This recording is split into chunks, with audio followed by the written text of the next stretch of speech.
Mobile युग आने से करीब 30 साल पहले तक शहर के घर घर में लोगों की सुबह गौरैया की चहचहाट से होती थी।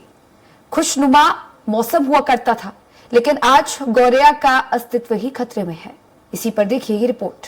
फिर लौट आओ गौरैया की चहचहाहट से खुलती थी लोगों की नींद। अब विलुप्त होती जा रही है प्यारी गौरैया। आई लव स्पैरो और वी लव स्पैरो। 20 मार्च 2010 को मनाया गया था पहला विश्व गौरैया दिवस। दौर था जब गौरैया अपनी चहचहाहट से घरों का सन्नाटा दूर कर देती थी।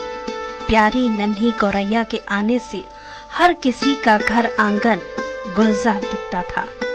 गौरैया घरों में घोंसले बनाकर रहती थी और दाना पानी की आस में घरों के इर्द गिर्द मंडराती रहती थी।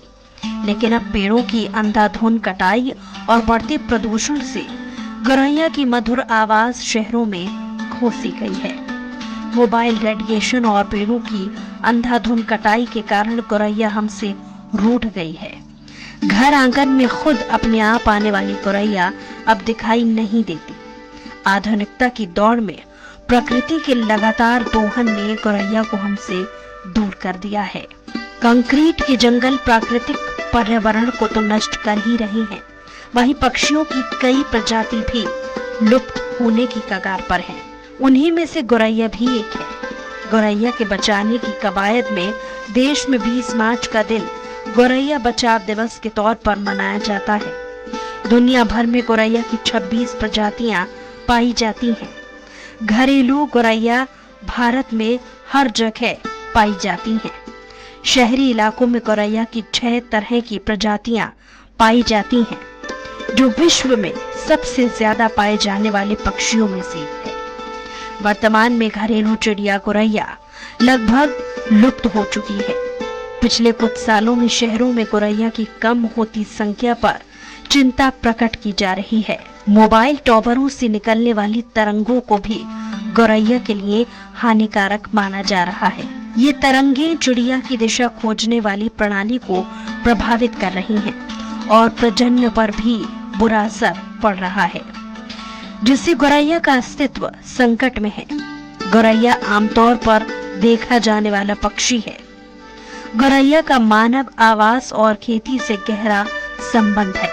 गौरैया को किसी क्षेत्र के पर्यावरणीय स्वास्थ्य का संकेतक माना जाता है और उनकी घटती संख्या चिंता का कारण है। गौरैया के बचाने की कवायद में दिल्ली सरकार ने गौरैया को राजपक्षी घोषित किया है। विश्व गौरैया दिवस की शुरुआत nature forever society of India और फ्रांस के इकोसिस एक्शन फाउंडेशन ने की थी। नेचर फॉरएवर सोसाइटी की स्थापना एक भारतीय संरक्षणवादी मोहम्मद दिलावर ने की थी। मोहम्मद दिलावर ने नासिक से घरेलू गौरैया की मदद करके अपना काम शुरू किया था।